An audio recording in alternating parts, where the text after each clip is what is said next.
আমরা দেশবাসীকে আবারও কথা দিচ্ছি, জনগণের অধিকারের পক্ষে লড়াই করতে গিয়ে আমরা কোনো জায়গায় চুল পরিমাণ কোনো ছাড় দেব না। আসসালামু আলাইকুম সাংবাদিক ভাই ও বোনেরা, আপনারা সবাই জানেন এই সংসদ তার ফাংশন শুরু করেছে মার্চ মাসের 12 তারিখ থেকে।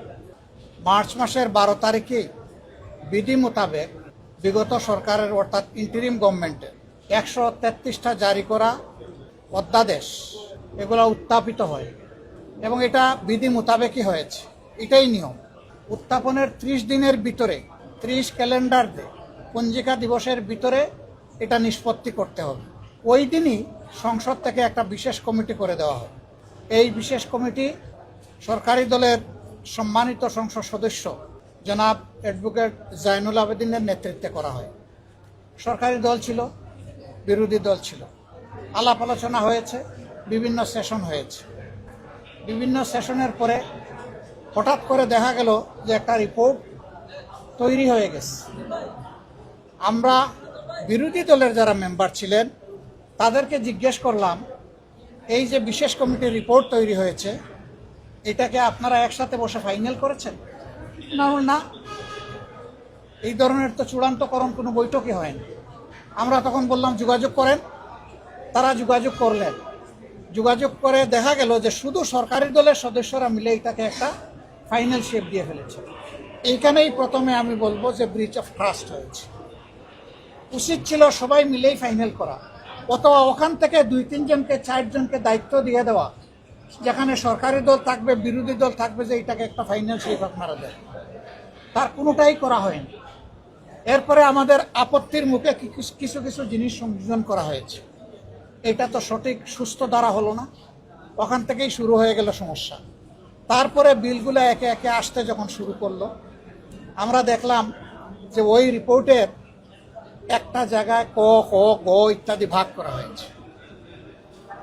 আমরা এটা দেখে পরবর্তী কার্য উপদেষ্টা কমিটির যে মিটিং ছিল সেই মিটিংয়ে আমরা বললাম যে 133টা অধ্যাদেশ এই মহান সংসদে উত্থাপন হয়েছে।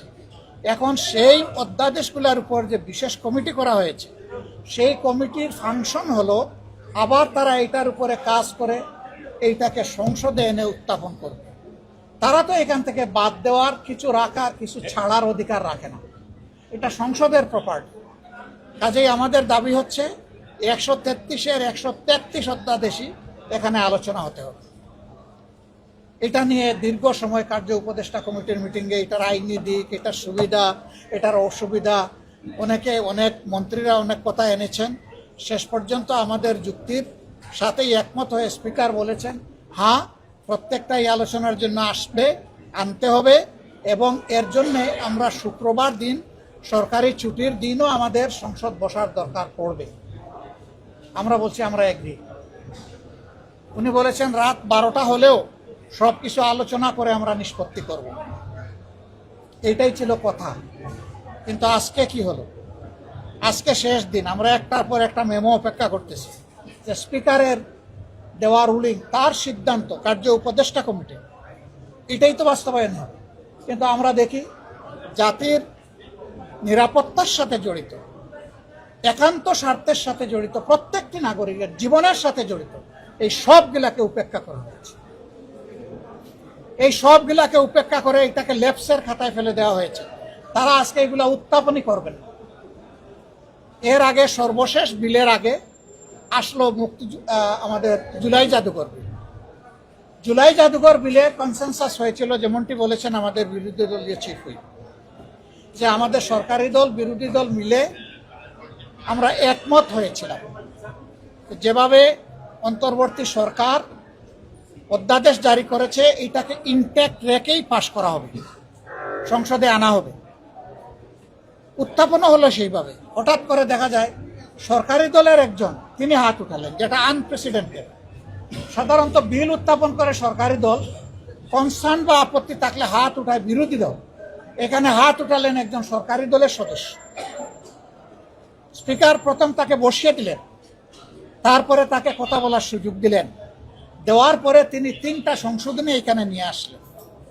3টা সংশোধনীর ব্যাপারে আমাদের নীতিগত আপত্তি আছে। তার চাইতে বড় আপত্তির জায়গাটা হলো যে আমরা তো জানলামই না যে কি সংশোধনী উনি এনেছেন, এটা জানার সুযোগ হয় নাই। তারা বলবেন মেমোতে দিয়েছেন। এখানেও স্মরণ করিয়ে দিতে চাই, একটা আইন তৈরি হচ্ছে এখানে বসে বসে জাতির জন্য। আমরা যখন কার্য উপদেষ্টা কমিটির দ্বিতীয় বৈঠকে বসেছিলাম, তখন তারা সময়ের স্বল্পতা দেখার কারণে শুক্রবারটা এড করা হয়েছে রাত 12টা পর্যন্ত, সকাল বিকাল 2 বেলা। আগে 1 বেলা চলতো, ওই দিনের পর থেকে 2 বেলা করে শুরু হয়েছে অধিবেশন। এটা তো আমরা মেনে নিয়েছি। সেই 2 বেলা শুরু হওয়া অধিবেশন চলছিল, কনসেনসাসও চলছিল, আমরা সহযোগিতা করে যাচ্ছিলাম, আপনারা দেখেছেন। আজকে স্পিকার মহোদয় স্বীকার করেছেন, সবাই স্বীকার করেছে। কিন্তু হঠাৎ করে এটা এনে একটা দলীয় শেপ দেওয়ার চেষ্টা করা বলা হলো, এটা মন্ত্রণালয় যেহেতু এটা তদারকি করবে, কাজেই মন্ত্রী না থাকলে এটা হবে কিভাবে। পরে তারা খোলামেলা বলেই ফেললেন, যদি এখানে সরকারি দলের নিয়ন্ত্রণ না থাকে তাইলে এটা চলবে কিভাবে। এমনকি আমাদেরকে বুঝ দেওয়ার জন্য এটাও বলে ফেললেন যে আজকে আপনারা বিরোধী পক্ষে বসেছেন, আগামীতে তো আপনারা সরকারি দলেও আসতে পারেন, তখন এই সুবিধাটা আপনারাও নেবেন। আমরা বললাম সেম, আমরা এখানে সুবিধা নেওয়ার জন্য আসিনি, আমরা এসেছি জনগণের অধিকার প্রোটেক্ট করার জন্য। ওরকম হলেও আমরা এটা চাই না। শেষ পর্যন্ত আমাদের কোনো আপত্তি স্পিকার শুনলেন না। আমাদেরকে মিনিমাম একদিন আগে এই সমস্ত ডকুমেন্ট সাপ্লাই দেওয়ার কথা, সেইটাও দেওয়া হয়নি। আমরা গিয়ে বসেছি কিসের 1 ঘন্টা, আমরা গিয়ে বসেছি অধিবেশনে, তখন একটার পর একটা এক বস্তা কাগজ আমাদের সামনে আসছে। তাহলে আমরা যেটা দেখলাম না, যেটা শুনলাম না, যেটা নিয়ে চিন্তা করলাম না, সেখানে আমরা রায় দেই কিভাবে? তারপরেও যেহেতু সরকারি দল বিরোধী দল মিলে বিশেষ কমিটি হয়েছিল এবং যে সমস্ত বিষয়ে তারা একমত হয়েছেন, আমরা তাদের উপরে আস্থা রেখেছি। কিন্তু শেষ মুহূর্তে এসে এই আস্থাটাও সরকারি দল ভঙ্গ করেছে। তারা যুক্তি দেখালেন মন্ত্রী ছাড়া সকল সদস্যই বেসরকারি।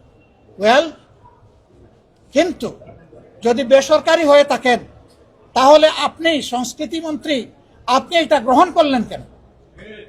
আপনি গ্রহণ করার মাধ্যমে তো আর এটা বেসরকারি থাকলো না, এখন তো আপনার মেমো হিসাবে এটা আসলো। আপনি তো আর বেসরকারি বলতে পারেন না। আমরা যখন তাকে ধরলাম, তিনি বক্তব্যে উঠে বললেন আমিও জানতাম না। হু নোস?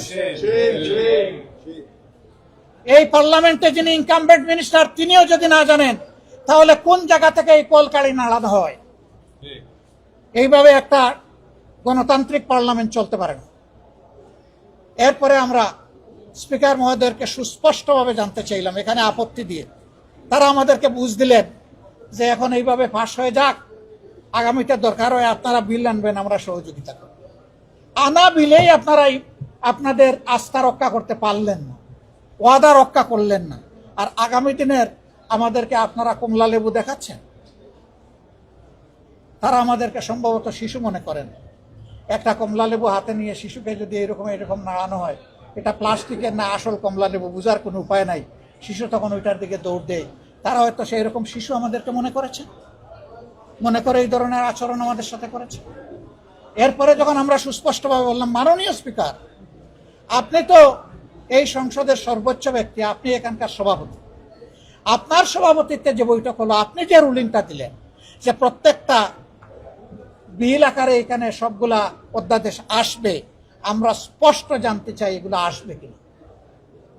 বিশেষভাবে আমরা জানতে চাই দুদকের বিল আসবে কিনা, পুলিশ সংস্কার কমিশন বিল আসবে কিনা, গুম কমিশনের বিল আসবে কিনা, পিএসসির বিল আসবে কিনা, যেগুলোর সাথে প্রত্যেকটি নাগরিকের ভাগ্য জড়িত, তার নিরাপত্তা জড়িত, যেগুলা দিয়ে অতীতে ফ্যাসিজম কায়েম করা হয়েছে দফায় দফায় বাংলাদেশে, অসংখ্য মানুষকে হত্যা করা হয়েছে, গণভোট অধ্যাদেশ আছে, এগুলা তারা আনবেন না। তারা আনবেন কোনগুলো? যেগুলাতে ফ্যাসিজম বহাল থাকবে, আনলে কোনো সমস্যা নাই। যেগুলা ক্ষমতাকে কুক্ষিগত করার জন্য দরকার, সেইগুলা তারা আনবেন। স্থানীয় সরকার বিল, তারাই তাদের নির্বাচনী ইশতেহারে বলেছেন, তারাই তাদের 31 দফা সংস্কারের প্রস্তাবে বলেছেন যে কোন স্তরে তারা অনির্বাচিত কোনো প্রতিনিধি দেখতে চান না। তারা নিজেদের সাথেই নিজেরা তাদের কথা রক্ষা করেন নাই, জাতির সাথে রক্ষা করেন নাই। এই আচরণ, স্ববিরোধী আচরণ, আস্থাহীনতার এই যে পরিবেশ তারা সৃষ্টি করেছেন, আমরা এটার জন্য নিন্দা জানাই। এই পার্লামেন্ট আমরা মেনে নিয়েছি। এই পার্লামেন্ট নিয়ে অনেক কথা আছে, এই নির্বাচন নিয়ে অনেক কথা আছে, এবং সেই নির্বাচনের পক্ষে মিনিমাম 2 জন রাজসাক্ষী পাওয়া গেছে। ইঞ্জিনিয়ারিং এর ব্যাপারে সাবেক উপদেষ্টা পরিষদের একজন সদস্য আর বর্তমান সরকারি দলের একজন স্থানীয় সরকার প্রতিমন্ত্রী, উনি বলেছেন যে আন্দোলন করেছে ছাত্ররা, আমরাও ছিলাম, তবে ক্যাপ্টেনের হাতে প্রফেসর ডক্টর ইউনূস লন্ডনে নিয়ে ট্রফি তুলে দিয়ে এসেছে। সেম ট্রফি যদি ওখানেই দিয়ে থাকেন, তাইলে কিসের নির্বাচন? তাইলে তো নির্বাচনের ভাগ্য যোগাযোগ করে পর্দার আড়ালে ঠিক করে জাতিকে ব্ল্যাকমেইলিং করা হয়েছে, যার প্রমাণ আপনারা গতকাল দেখেছেন। সম্মানিত সাংবাদিক বন্ধুগণ, আপনাদের মাধ্যমে আমরা দেশবাসীকে আবারও কথা দিচ্ছি, জনগণের অধিকারের পক্ষে লড়াই করতে গিয়ে আমরা কোনো জায়গায় চুল পরিমাণ কোনো ছাড় দেব না। আমাদের অবস্থান অক্ষুণ্ণ থাকবে ইনশাআল্লাহ। আমাদের এই লড়াই জনগণের অধিকার আদায়ের লড়াই। জনগণের গণরায়, গণভোটের রায় বাস্তবায়ন হলেই আমরা মনে করি যে এই সবগুলা সমাধানের রাস্তা খুলে যাবে। সংসদে আমরা তার সুবিচার পাই নাই, ইনশাআল্লাহ জনগণের কাছে আমরা সুবিচার পাব। আমরা জনগণকে নিয়েই সেই দাবি আদায় করে ছাড়বো। অতীতেও সেদিন আমি বলেছি, অতীতেও এই ধরনের সংসদে কিছু কিছু বিলকে পাত্তাই দেওয়া হয়নি, পরে তারা নিজেরাই বাধ্য হয়েছেন সেগুলাকে নিজেরা শেপ দিতে। গণভোটের গণরায় 70% মানুষের রায়কে অগ্রাহ্য করার মানে হচ্ছে গণতন্ত্রকে, জনগণকে অপমান করা। ইনশাআল্লাহ সব দাবি আদায় হবে, এবং সেই দাবি আদায় করতে গিয়ে যত ত্যাগ স্বীকার করতে হয় ইনশাআল্লাহ আমরা প্রস্তুত। প্রিয় দেশের জন্য প্রস্তুত, প্রিয় জনগণের জন্য প্রস্তুত। প্রিয় জনগণ, আপনাদের আমাদের সকলের ভালোবাসার বাংলাদেশের জন্য আমাদের এই লড়াই ইনশাআল্লাহ অধিকার আদায় না হওয়া পর্যন্ত এ লড়াই অব্যাহত থাকবে। আমরা আপনাদের সকলকে ধন্যবাদ জানাচ্ছি। প্রশ্ন ছিল, সরকার দলের হুইপ তিনি বলেছেন যে 16টি অধ্যাদেশ যেটি উত্থাপন করেন, যেটি ল্যাপস হয়ে গেছে, সেই অধ্যাদেশগুলো ওনারা পরবর্তী অধিবেশনে বিল আকারে আনবে। এটিকে আসলে আপনারা বিশ্বাস করেন কিনা, বা আসলে সেটা প্রসিডিউরটা কি হবে? আমার ধারণা, আপনারা সংসদে আমাদের বক্তব্য শুনেছেন, আমরা ওখানে মুখের উপরেই বলেছি, এ পর্যন্ত আপনারা যতগুলা ওয়াদা ভঙ্গ করেছেন, এর ভিত্তিতে আপনাদের উপর আমাদের কোনো আস্থা নেই। আপনারা এখনই আনেন নাই, পরবর্তী পর্যায়ে আনবেন। 2 নম্বর কথা হচ্ছে, ওনারাই বলেছেন যে আজকে রাত 12টা রেড লাইন, এরপরে এগুলার আর কোনো কার্যকারিতা নাই, অটোমেটিক্যালি শেষ। ওনারা সেই শেষ করে দেওয়ার কৌশলটাই ওনারা নিয়েছেন। আমি কৌশলও বলবো না, আমি বলবো অপকৌশল নিয়েছে। সেই অপকৌশলের ফাঁদে আমরা পা দিতে চাইনি বলেই তো আমরা ওয়াক আউট করেছি জনগণের অধিকারের পক্ষে। ধন্যবাদ আপনাদেরকে। একটা বিষয়, সেটা হচ্ছে যে বিলগুলো আজকে পাস হয়েছে এবং যেগুলো বাতিল হয়েছে, বিশেষ কমিটিতে সরকার দল দাবি করছে আলোচনা হয়েছে এবং আপনাদের সাথে সবকিছু করে আনা হয়েছে। এখন তারা বলছেন যে আপনারা বিরোধিতা করার জন্য এটা বিরোধিতা করছেন। এটার আসল গ্যাপটা কোথায়? যা বলেছি এখানে এই গ্যাপ খুলে দিয়েছি। আজকে সব, কোনো গ্যাপ রাখি নাই, সব খুলাসা করে বলে দিয়েছি। জি, শেষে আমাদের বলে গেছেন যে এই গণভোটের পক্ষে তার দলের প্রধান নির্বাচনের সময় ভোট চেয়েছেন, গণভোটকে তারা অস্বীকার করছেন। গণভোটকে অস্বীকার না করলে এটা ল্যাপস হয় কিভাবে? গণভোটের প্রতি সম্মান দেখানোর জন্যই তো সংস্কার পরিষদের সদস্য হিসাবে শপথ নেওয়ার কথা ছিল। ওনারা প্রথম দিনই তো সেটা লঙ্ঘন করেছেন, প্রথম দিনই তো জাতিকে অপমান করেছেন, অগ্রাহ্য করেছেন। এখন কিভাবে বলেন ওনারা? এটা ওনারা বলতে পারেন, জাতি সবকিছুই বুঝে। আল্লাহ হাফিজ, আসসালামু আলাইকুম।